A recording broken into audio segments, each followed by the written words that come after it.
महाराष्ट्रातील बांधवांनो, भगिनींनो आणि मातांनो, नमस्कार. जय महाराष्ट्र. पहिल्या प्रथम आपल्याला कल्पना आहेच की आज मी आमदारकीची शपथ घेतली. त्या मुख्यमंत्री पदाला या महिनाअखेरीस 6 महिने होत आहेत. आज आमदार झालो.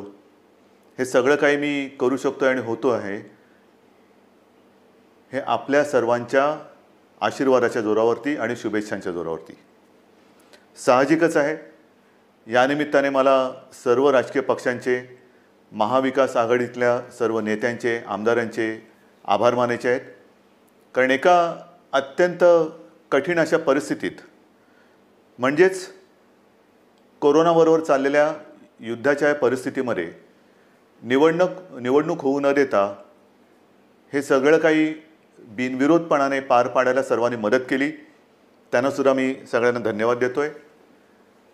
आणि आता पुन्हा जे आपले गेले काही दिवस सुरू आहे त्या विषयावरती येतोच. 17 तारखेला पंतप्रधानांनी जो लॉकडाऊन जाहीर केला होता, दुसरा तिसरा, त्याची मुदत संपली आणि परत पुढचे 15 दिवस म्हणजे 31 मेपर्यंत संपूर्ण देश आणि साहजिकच आहे आपला महाराष्ट्रसुद्धा हा लॉकडाऊनमध्ये आहे. आता तुम्हाला कदाचित असं वाटायला लागलं असेल की मी आलो म्हणजे लॉकडाऊनच जाहीर करतोय. साहजिकच आहे, कोणालाही घरी विशेषतः कामाशिवाय डांबून ठेवणं किंवा बसवणं यासारखी मोठी शिक्षा असू शकत नाही. पण नीट समजून घ्या, मी कदाचित कोणाला आवडत असेल, कोणाला आवडत नसेल की याच्याकडे काही उत्तरच नाही आहेत. हे लॉकडाऊन किती दिवस चालणार, किती काळ लॉकडाऊनमध्ये राहणार, याला काही उत्तर आहे की नाही, हा जो काही चक्रव्यूह आहे हा आपण भेदणार आहोत की नाही, उत्तर कोणाकडेच नाही आहे. जगामध्ये कोणाकडे उत्तर नाही आहे, आपल्या देशातसुद्धा कोणाकडे उत्तर नाही आहे. आणि हे आता सगळ्यांना माहिती झालेलं आहे की जेव्हा एखाद्या युद्धात, विशेषतः ह्या युद्धामध्ये, युद्ध हे नेहमी शस्त्रांनीच लढलं जातं. इकडे आपल्याकडे शस्त्र नाही आहे. एक फक्त अंतर ठेवणं, स्वतःची काळजी घेणं आणि युद्ध जिंकणं, म्हणजे फार विचित्र आहे असे युद्ध.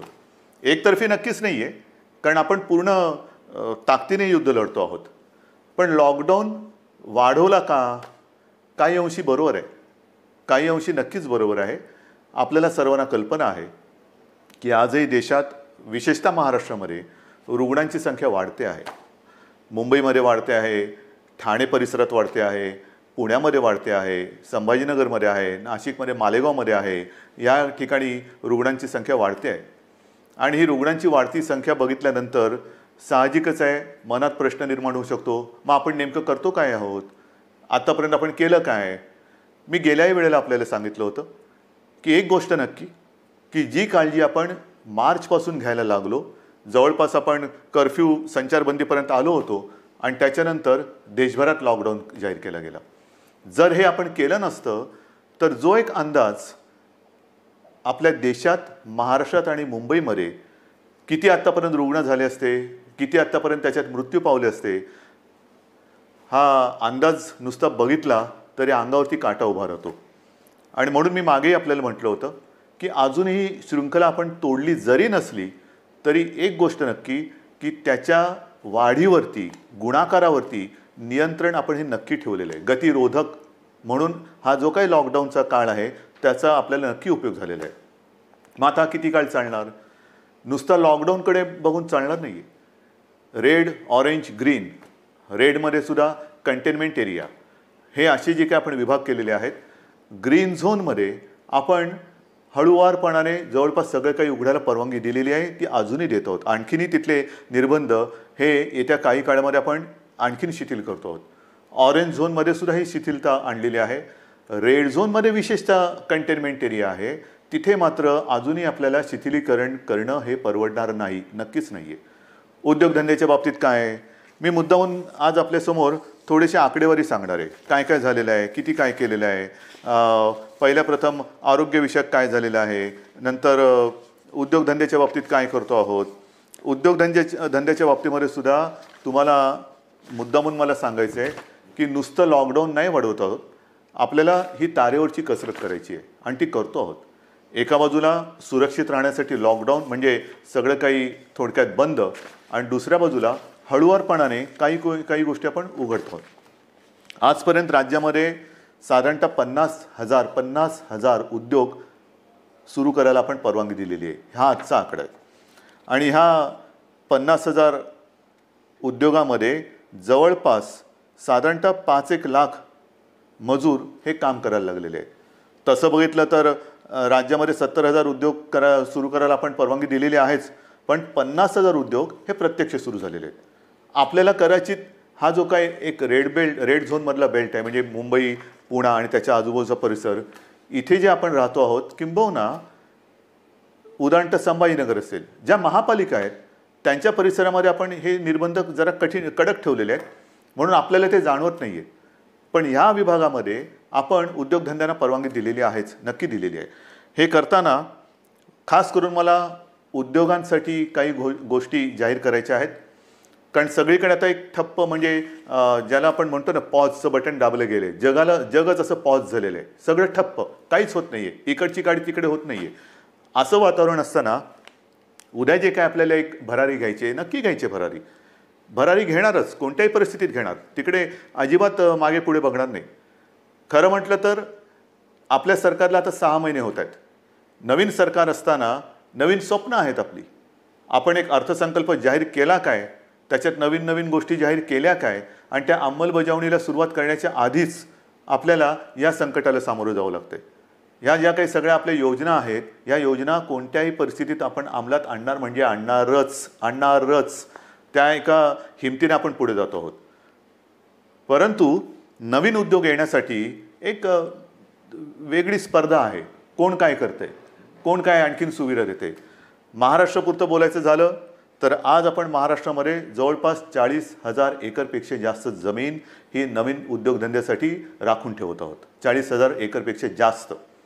त्याचप्रमाणे नवीन उद्योजक जे येणार आहेत, नवीन उद्योग जे परदेशातून येतील, किंवा आपले काही उद्योजक आपले नवीन लोक काही नवीन उद्योग सुरू करू इच्छित असतील, ग्रीन इंडस्ट्रीज ज्याला आपण म्हणतो, म्हणजे प्रदूषण न करणाऱ्या इंडस्ट्रीज किंवा उद्योग, त्यांच्यासाठी सुरू करताना कोणत्याही अटीतटी त्यांना आपण ठेवणार नाही. परवानगीशिवाय तुम्ही उद्योग सुरू करा, फक्त अट एक, प्रदूषण करायचं नाही, अजिबात करायचं नाही. प्रदूषण करू नका, चला उद्योग सुरू करा, या आम्हाला पाहिजे. महाराष्ट्र तुमची वाट बघतोय.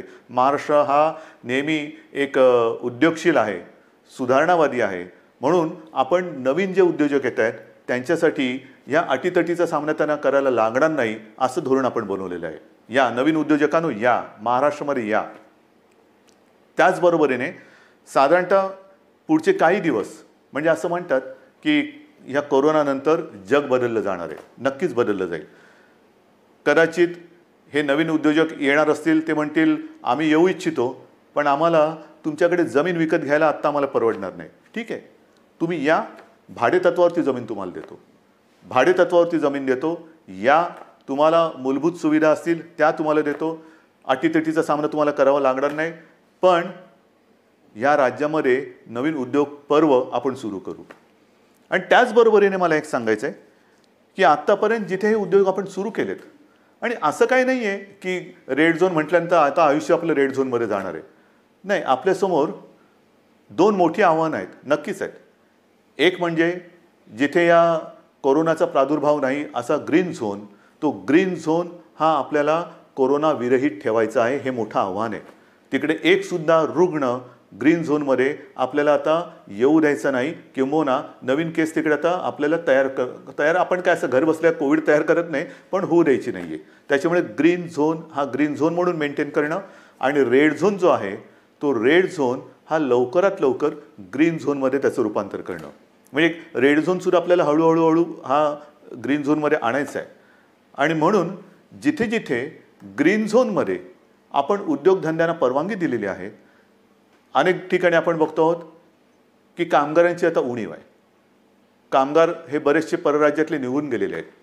मला खास करून माझ्या महाराष्ट्राच्या भूमिपुत्रांना सांगायचं आहे, जसं आजपर्यंत तुम्ही महाराष्ट्रासाठी, महाराष्ट्र सुरक्षित ठेवण्यासाठी सरकारचं ऐकलत, घरामध्ये राहा, सुरक्षित राहा, ही एक आपली त्याच्यातले एक घोषवाक्य होतं. आतापर्यंत तुम्ही घरात बसलात आणि महाराष्ट्र वाचवलात. आता जिथे जिथे ग्रीन झोन आहे, तुम्ही एका आत्मनिश्चयाने बाहेर पडलं पाहिजे की मी माझा महाराष्ट्र पुन्हा एकदा उभा करणार. मी जसा महाराष्ट्र वाचवलेला आहे, मी म्हणजे तुम्ही, मी एकटा नाही, तुम्ही. महाराष्ट्र आजपर्यंत आम्ही सुरक्षित ठेवला. या कोविडच्या प्रादुर्भावापासून हा जो ग्रीन झोन आहे तो सुरक्षित ठेवला.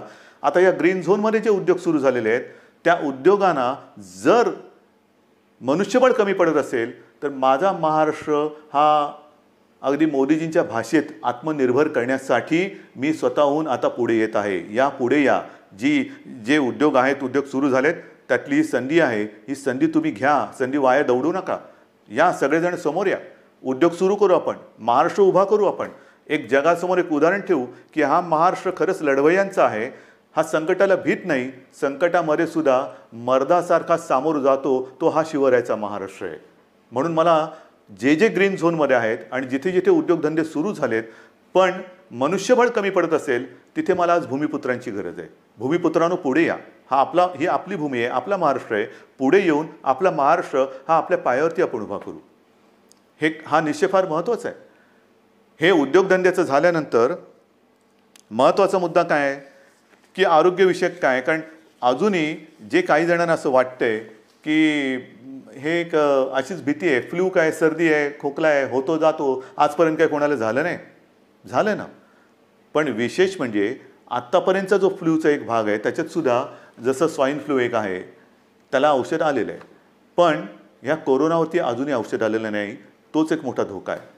मी उगाच तुम्हाला आकडे सांगून काय घाबरवण्याची माझी इच्छा नाही, अजिबात नाही आहे. तुम्हाला भीती घालण्यासाठी मी आलेलो नाही आहे. पण मुंबईमध्ये जेव्हा आपण सुरुवात केली त्यावेळेला जी परिस्थिती होती ती परिस्थिती बघितल्यानंतर आजची जी परिस्थिती आहे, आपण काय काय आरोग्य सुविधा केलेल्या आहेत. तुम्हाला कल्पना असेल, गेल्याही वेळेला मी बोललो होतो आणि आज तर संध्याकाळी मी जाऊन आलो. मी होतो, उपमुख्यमंत्री होते, बाळासाहेब थोरात होते, एकनाथ शिंदे होते, आदित्य पण होता बरोबर, आपले मुख्य सचिव होते, महापालिका आयुक्त होते आणि विशेष म्हणजे तिथे आपले आर ए राजीव जे MMRDA म्हणजे मुंबईतली मेट्रोचं काम आता जे अत्यंत चांगल्या पद्धतीने पुढे नेत आहेत, त्यांनी गेल्या 10-12 दिवसामध्ये ही सुविधा मुंबईकरांसाठी तिकडे उभारलेली आहे. आज तिकडे जवळपास 1000 बेड्सचं एक चांगलं कोविड केअर सेंटर हे आपण उभं केलेलं आहे. येत्या 1-2 दिवसात त्याचा वापर सुरू होईल. मुंबईमध्ये ठिकठिकाणी, मी मुंबईपुरतं बोलतो, मुंबईमध्ये नंतरचं पुढचं मी बोलणारच आहे, पण मुंबईमध्ये ठिकठिकाणी म्हणजे असं बांद्रा कुर्ला कॉम्प्लेक्स संकुल आहे तिथे आणखीन 1000 बेड्स वाढवतो आहोत.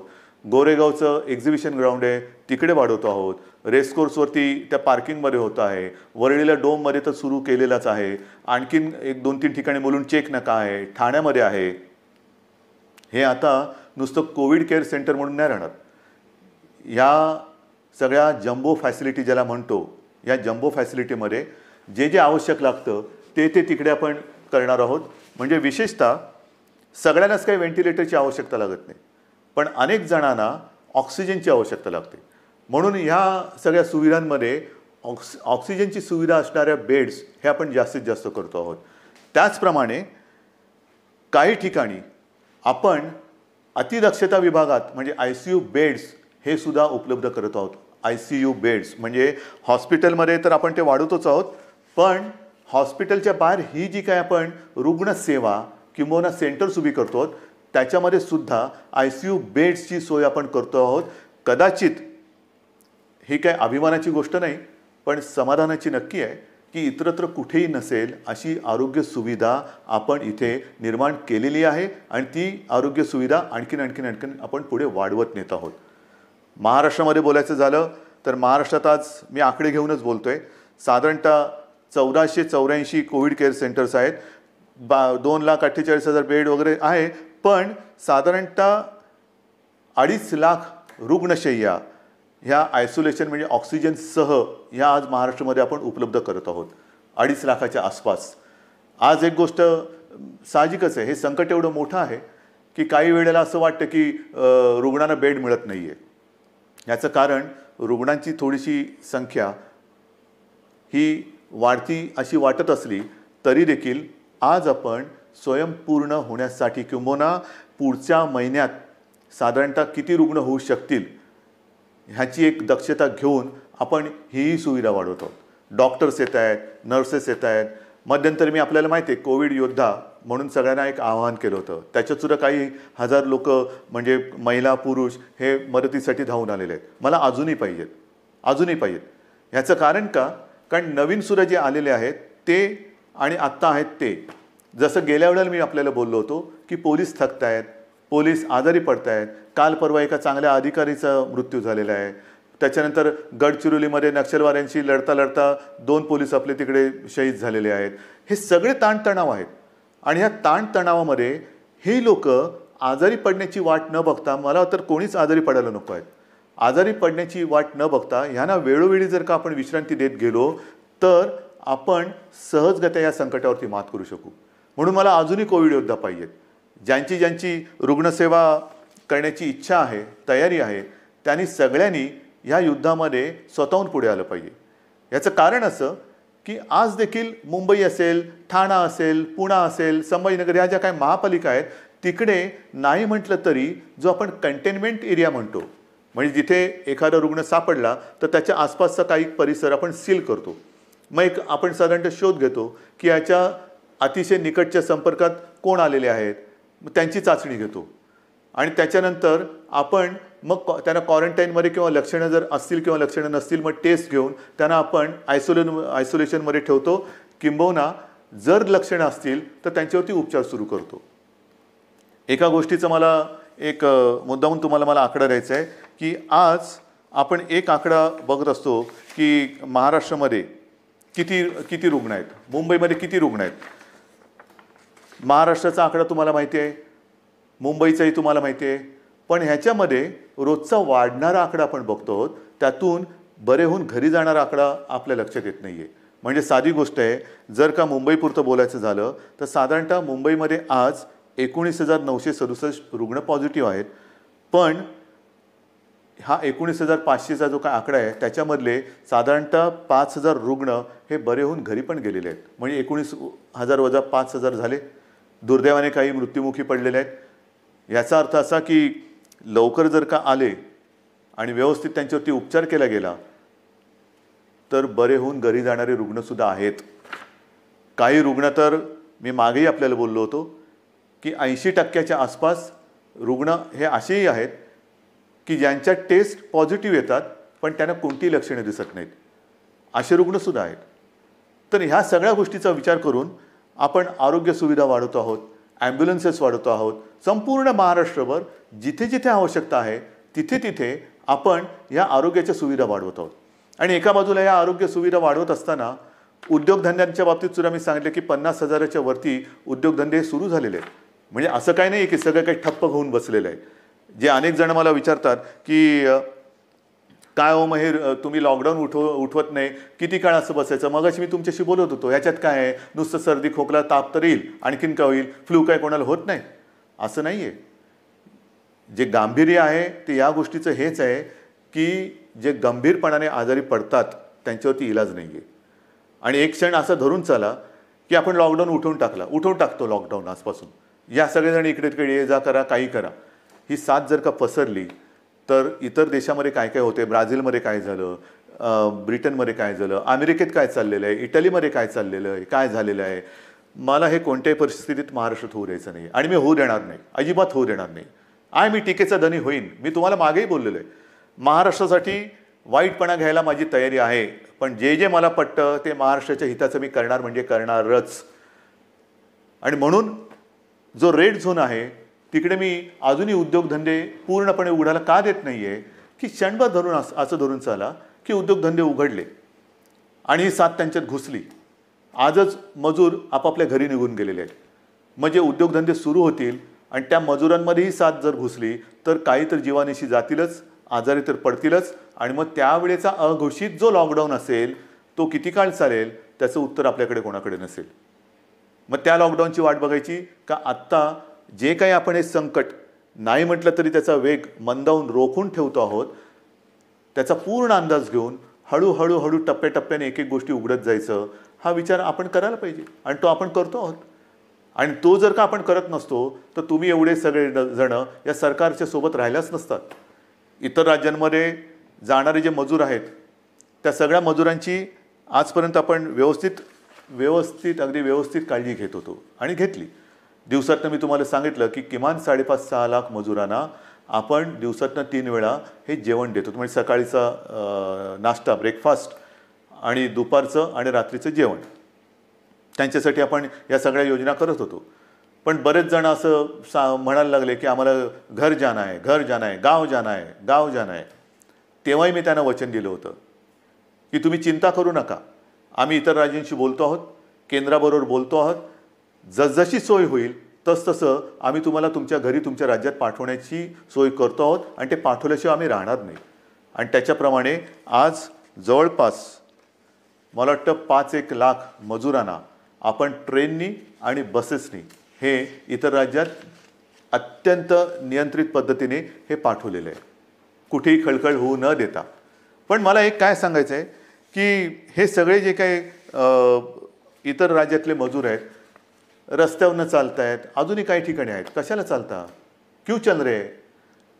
आपके लिए हम पूरी कोशिश नहीं, शुरुआत तो हुई है. ट्रेन से आप जा रहे हैं घर, बस से जा रहे हैं, तो ऐसे रास्ते पे मत चलो, रास्ते पे नहीं चलना. बीच में कोई फिर एक्सीडेंट कभी होता है, क्यों कर रहे हो ये सारी चीज़ें? आपके लिए हर एक राज्य के लिए ट्रेन की सुविधा शुरू हो गई है, बस की सुविधा शुरू हो गई है. आप जहाँ भी हो वहीं पर रुके. हमारे पूरे स्टेट में अलग अलग जिलों में डिस्ट्रिक्ट में कलेक्टर्स हैं, उनके सब साथी हैं, आपका इंतज़ाम वो कर रहे हैं, ठीक से कर रहे हैं. और जब भी ट्रेन की सुविधा, जैसे रोज़ाना कुछ ट्रेन चल रही है, कुछ उत्तर प्रदेश में जा रही है, बिहार में चल रही है, पश्चिम बंगाल में जा रही है, राजस्थान जा रही है, गुजरात जा रही है, जैसे जैसे वो आती जाएगी हम आपको भेज रहे हैं. बेताब ना होना, काही गरज नाही आहे. तुम्हाला आम्ही पूर्णपणे सुरक्षितपणाने तुमच्या राज्यात आम्ही सोडतो आहोत. आणि आजपर्यंत मी म्हटलं ना की एवढे मजूर हे महाराष्ट्रातून त्यांच्या राज्यात गेलेत, त्यांच्या घरी पोचलेत, बसेसने आपण पाठवलेले आहेत. आणि विशेष म्हणजे त्यांच्याकडनं आपण कुठेही तिकीट्स नाही घेतलेली. मुख्यमंत्री सहायता निधीतून त्यांचा खर्च केलेला आहे. काही संस्था पुढे आलेल्या आहेत, त्यांनी त्यांचे पैसे दिलेले आहेत. त्यांना हे कारण हे गरीब आहेत, काम करणार आहेत, तळहातावरती पोट असणार आहेत. तळहातावरती पोट असल्यानंतर जर त्यांची रोजची मेहनत ही होणार नसेल किंवा काम मिळणार नसेल तर यांच्याकडे तिकिटाचे पैसे कुठून येणार? म्हणून त्यांना आपण आपल्या सरकारच्या माध्यमातून सरकारच्या खर्चाने आपण त्यांना पाठवतो आहोत. हे झालं त्या राज्यात जाणाऱ्या लोकांचं. मग आता मी येतो माझ्या आपल्या राज्यातल्या लोकांकडे. मुंबई म्हटल्यानंतर साहजिकच आहे कोकण आणि पश्चिम महाराष्ट्र इथे राहणारे लोक खूप आहेत. तेही मागे लागलेत. हे काय तुम्ही त्या राज्यातल्या लोकांना पाठवता, आम्ही काय केलंय, आम्हाला कधी घरी पाठवणार? अरे तुम्ही तर आपले आहात. आजपर्यंत तुम्ही सहकार्य केलेलं आहे, तुम्हालाही हळूहळू मी पाठवतो घरी. पण आज थोडे अस्वस्थ नका होऊ. कारण आजपर्यंत कोकण म्हटल्यानंतर मला माहिती आहे हा आंब्याचा सीझन, काजूचा सीझन, सगळा एक कोकण म्हणजे गंमत असते. ह्या मोसममध्ये कोकणात जाणं फणस आहे, मजा असते. कोकणामध्ये जाणं हे या दिवसात सुट्टी. मग कोणाचे आजी आजोबा असतील, कोणाचे मामा मामी असतील, काका काकी असतील, सगळे नातेवाईक असतात, त्यांच्याकडे जायचं, गावातल्या घरात राहायचं, आंबे खायचे, गंमत असते. पण ह्या उन्हाळ्यात ती गंमत नाही आहे. मी आपल्याला सगळ्यांना मुद्दामून एक विनंती करतो की कृपा करून आपण तरी रस्त्यावरनं किंवा इकडून तिकडून असे जाऊ नका. कारण मुंबईमध्ये आपण काळजी घेतो आहोत, प्रत्येक जिल्ह्यात आपण काळजी घेतो आहोत, पण प्रत्येक जिल्ह्यात आरोग्य सुविधा ज्या आहेत त्यांची एकूण जर का मर्यादा बघितली आणि काही जिल्हे हे कोविड मुक्त आहेत, आजसुद्धा तिकडे प्रादुर्भाव झालेला नाही, ते आपल्याला तसेच ठेवायचे आहेत. जर आपल्याला लवकरात लवकर या लॉकडाऊनमधून बाहेर यायचं असेल तर पहिलं म्हणजे जे आपले ग्रीन झोन आहेत जिकडे कोविडचा प्रादुर्भाव नाही, हे जिल्हे हे विभाग आपल्याला ग्रीन झोन म्हणूनच ठेवावे लागतील. म्हणून आपण सुद्धा घरी जाताना असेच उठून निघू नका. आपल्याला सुद्धा जर जायचं असेल, खरंच पहिलं जायचं आहे का थोडे दिवस थांबून आपण जाऊ शकता, थोडा धीर धरला तर सगळ्यांनाच बरं होईल. आपण इथून तिथे जाणार, काही ठिकाणी जसं आता उदाहरणार्थ रत्नागिरी आहे, इतर काही ठिकाणी आहेत, इथे आपल्याकडनं काही गेलेले लोक आहेत ते पॉझिटिव्ह निघाले. झालं एक केस तिकडे आली, मग तिकडे पुन्हा ते कंटेनमेंट झोन आला, हे आलं ते झालं. म्हणजे आत्तापर्यंत जिकडे काही नाही आहे तिकडे हा सगळा नसता खटोटोप आला. तर म्हणून मला असं वाटतं थोडंसं धीराने जाऊया, एक नियंत्रित पद्धतीने जसं आपण इतर लोकांना पाठवतो आहोत, परराज्यातले काही लोक आपण आपल्याकडे घेतो आहोत, आता तर परदेशातून आपल्याकडे येणारी लोकंसुद्धा सुरू झालेली आहेत. हळूहळू आता जग हालचाल करायला लागलंय. असं काही नाही की सगळे ठप्प बसलेत. परदेशातली लोक आपल्याकडे परत येत आहेत. आपल्याकडची काही जी अडकलेली लोक ती परदेशात त्यांच्या देशात जात आहेत. रोजची थोडी विमानं सुरू झालेली आहेत. पण इथले तिथे आणि तिथले इथे आल्यानंतर क्वारंटाईन म्हणजे विलगीकरण हे फार महत्त्वाचं आहे. विलगीकरण, कारण आपण जर का कळत नकळत हा व्हायरस आपल्यासोबत नेत असू तर आपल्यापासून, मी जसं मगाशी म्हटलं ना की काही जणांना ह्याचा प्रादुर्भाव झाला आहे पण लक्षातही येत नाही एवढं चांगल्या पद्धतीने ते त्याचा प्रतिकार करतायत. म्हणजे लक्षणं नाही आहेत आणि कोणत्याही औषधाशिवाय ते बरेही होत आहेत. परंतु त्यांना जरी काही झालं नाही आणि होऊ नयेच तरी वाहक म्हणून ते काम करू शकतात. म्हणजे त्यांना काही नाही झालं आणि गेला घरी आणि कळत नकळत व्हायरसचा प्रादुर्भाव झाला असेल तर तो तिकडे दिला व्हायरस, म्हणजे तो इकडचा व्हायरस तिकडे गेला आणि जो तिथे नाही आहे तो पसरून ठेवला. म्हणून मला माझ्या खास करून कोकणातील बांधवांना, माता भगिनींना सगळ्यांनाच सांगायचं आहे, पश्चिम महाराष्ट्रातल्या सगळ्या बांधवांना भगिनींना सांगायचं आहे की कृपा करून घाई गडबड करू नका, अस्वस्थ होऊ नका. हे थोड्या काळापुरती ही परिस्थिती आहे, तिच्यावरती आपण मात करतो आहोत, मात करणार आहोत. आपले कुटुंबीय आहेत, आप्तजन आहेत, त्यांच्या सुरक्षेसाठी जर का आपण आपलं हे जाणं थोडंसं थांबवलं आणि काही दिवसानंतर जर जाण्याचा विचार केला तर महाराष्ट्रावरती, तुमच्या कुटुंबियांवरती फार मोठे उपकार आपले होतील. म्हणून कुठेही अस्वस्थ होऊन लगेचच्या लगेच जर जाण्याची गरज नसेल तर पुन्हा मी सांगतो की कृपा करून आपल्या घरी जाण्याची म्हणजे गावी जाण्याची घाई करू नका. आता पुन्हा मी थोडंसं एक सांगणार आहे की अनेक जण आता म्हणायला लागलेले आहेत की कोरोनासोबत जगायला शिका. म्हणजे काय करायचं? आमची तयारी आहे कोरोनासोबत जगायची, पण कोरोनाची तयारी का आम्हाला त्याच्यासोबत जगू द्यायची? कोरोना जर का तयार नसेल तर आपण कसं त्याच्यासोबत जगणार? पण हे जगणं जर का अनिवार्य असेल तर काही गोष्टी, म्हणजे कोरोनानंतर जग बदलेल, नक्की बदलेल. काय बदलेल? तर कोरोनानंतर आपल्याला जसं आपण म्हणतो ना की आजपर्यंत घरात राहा आणि सुरक्षित राहा, आता आपल्याला नवीन एक वाक्य घ्यावं लागेल. घरात राहा, सुरक्षित राहा हे झालं, पण घराबाहेर राहताना सावध राहा. नेहमी आपल्याला एक सावधानता बाळगायला पाहिजे. म्हणजे ओघाने आलंच हात धुणं.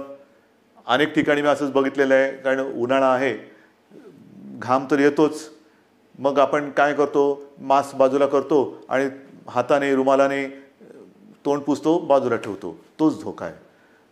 पहिली गोष्ट, हात सतत धुत राहायचं.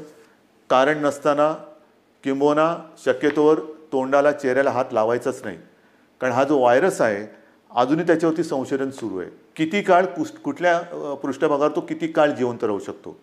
समजा एखाद्याच्या शिंकेतनं, खोकल्यातनं, बोलण्याच्या एका त्या तुषारातून तो कुठे पडला असेल, त्याला हात लागला आणि तो कळत नकळत पुन्हा आपल्या डोळ्याला लागला तर डोळ्यातनं तो शरीरात जाऊ शकतो, नाकाला लागला, तोंडाला लागला. म्हणून ह्या ज्या काही गोष्टी आहेत ह्या आपल्याला अशाच ठेवून पुढचे काही दिवस, काही महिने हे सावधतेने राहावंच लागेल. या सगळ्या ज्या गोष्टी मी तुम्हाला सांगतो आहे, ह्या गोष्टी ह्या फार महत्त्वाच्या आहेत. इतके दिवस तुम्ही जी शिस्त पाळली ती शिस्त मला थोडी जास्त पाहिजे, कडक पाहिजे. कारण आज देखील जो कंटेनमेंट एरिया आहे किंवा रेड झोन आहे, कारण नसताना लोक बाहेर पडत आहेत. नका पडू. त्याच्यानंतर अजून देखील धार्मिक सण, उत्सव, धार्मिक जमाव यांना कुठेही परवानगी आपण दिलेली नाही, देऊ शकत नाही. कारण जेवढी गर्दी होईल तेवढा हा धोका अधिक वाढणार आहे, अधिक पसरणार आहे. आणि म्हणून सावध राहामध्ये दोन हात अंतर ठेवून, 2 हात दूर राहिलेलं बरं. तसं 2 हात दूर राहून एकमेकापासून आपल्याला राहायचं आहे. तोंडावरती मास्क तर लावायचा आहे, हात सतत धुवायचे आहेत. आणि सरकारच्या सूचना, म्हणजे 31 तारखेपर्यंत जरी लॉकडाऊन हा असा असला तरी हा गतिरोधक आहे. आजपर्यंत ग्रीन झोनमध्ये जवळपास सगळी बंधने आपण शिथिल केलेली आहेत. महत्त्वाचा मुद्दा, या ठिकाणी आता हळुवारपणाने काही दुकानंसुद्धा आपण उघडायला परवानगी देऊ येत्या काही काळामध्ये. कोणतीही गोष्ट ही सुरू करण्यापूर्वी आम्ही असं ठरवलं आहे, सरकारने असं ठरवलेलं आहे की जनतेला पूर्ण कल्पना द्यायची. कारण काही गोष्टी तुम्हाला कल्पना आहे, आपण उघडायला परवानगी दिली आणि ही जी काही झुंबड उडाली पुन्हा सगळं बंद करावं लागलं. काही देशांमध्ये हेही झालेलं आहे की लॉकडाऊन उठवला, झुंबड उडाली, साथ वाढल्यानंतर पुन्हा सगळं बंद करावं लागलं. तसं नाही करायचं. आपल्याला शांतपणाने एखादी गोष्ट आपण सुरू करू, ती सुरूच ठेवायची. एखादी गोष्ट म्हणजे जसं मार्केट असेल, दुकानं असतील, आणखीन काही गोष्टी असतील, उद्योगधंदे असतील, एवढ्या शिस्तीने ते आपल्याला पुढे चालवायचे आहेत की एकदा सुरू केलेली गोष्ट पुन्हा थांबवण्याची वेळ येता कामा नये. आणि म्हणून तुम्हाला मी मध्ये सूचना देत राहीन. काही काही गोष्टी सुरू करण्यापूर्वी, जसं आता उदाहरणार्थ आज 18 तारीख गेली, जून महिना म्हणजे शैक्षणिक वर्ष सुरू होणार. अजूनही काही जणांच्या परीक्षा राहिलेल्या आहेत. परीक्षांचं काय करणार? शाळा कशा सुरू करणार? शैक्षणिक वर्ष सुरू कसं करणार? ऑनलाईन सुरू करणार का प्रत्यक्ष शाळा सुरू करणार? हे सगळे मोठे विषय आहेत, मोठे विषय आहेत. आणि कोणत्याही परिस्थितीत शैक्षणिक वर्ष आपल्याला वाया जाऊ द्यायचं नाही, जाऊ देऊच शकत नाही आपण. शाळा कशा सुरू करायच्या, त्याच्यात खबरदारी काय घ्यायची, शिक्षण कसं सुरू करायचं, शाळा कॉलेजेस आली, ॲडमिशन्स आल्या, कशा करायच्या, कुठे आपण काय करू शकतो, याही विषयी आपला विचार सुरू आहे. आणि माझी तर इच्छा अशी आहे की हे जे संकट आहे हे कोणत्याही परिस्थितीत आपल्याला पावसाळ्यापूर्वी संपवायचं आहे. पावसाळ्यापूर्वी हे संपवायलाच लागेल. कारण जून महिना सुरू झाल्यानंतर शाळा, कॉलेजेस यांचे प्रवेश, त्यांची शैक्षणिक वर्ष हे सगळं सुरू करावं लागतं आहे. आणि ह्या सगळ्याचा विचार करता मला असं वाटतं, जो वेग मी तुम्हाला मगाशीच सांगितलं, मी आकडे माझ्याकडे आहेत, साधारणतः मे किंबहुना एप्रिल शेवटापर्यंत महाराष्ट्रामध्ये काय रुग्णसंख्या झाली असती, ही संख्या जर का आपण बघितली असती तर थरकाप उडाला असता.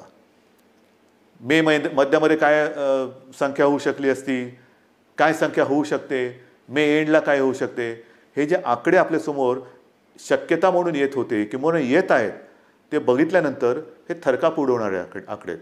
पण तिथपर्यंत आपण पोचलो नाही आणि तुम्हाला मी पोचू देणार नाही, अजिबात देणार नाही. जोपर्यंत तुमचा आणि माझा विश्वासाचा धागा हा मजबूत आहे, तोपर्यंत मला खात्री आहे, नवे माझ्यात आत्मविश्वास आहे की हे संकट आपण नुसतं दूरच नाही तर परतून लावल्याशिवाय राहणार नाही. आणि म्हणून मला असं वाटतं, मलाही काही आनंद होत नाही आहे, अजिबात होत नाही की मुख्यमंत्री झालो आणि हे बंद, ते बंद, ते बंद. म्हणजे पूर्वी मुंबई बंद, भारत बंद आपण करत होतोच, पण हे अशा पद्धतीने नाही. हा बंद कोणालाच परवडणार नाही. आता आपल्याला सगळं पुन्हा एकदा जनजीवन हे रुळावरती आणायचं आहे. जनजीवन हे पुन्हा आपल्याला सहजतेने जगायला सुरुवात करायची आहे. पण ह्याची एक आता अशी शक्यता नव्हे, खात्री वाटते की हे जनजीवन पूर्ण सुरळीत व्हायला काही काळ हा जावा लागणार. जेवढी स्वयंशिस्त आपण अधिक पाळू, तेवढे लवकर आपण ह्या बंधनातून मुक्त होऊ. जेवढी लवकर आपण या कोरोनाची साखळी तोडण्यात यशस्वी होऊ, तेवढं लवकर आपण सगळे बंधनमुक्त होऊ.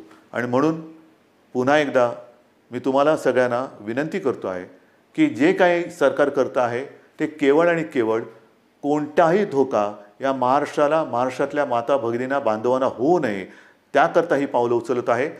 साहजिक आहे, तुम्ही अस्वस्थ आहात, तुम्ही बेचैन आहात, कधी हे उघडणार हा प्रश्न जसा तुम्हाला आहे तसाच तो सर्वांना पडलेला आहे.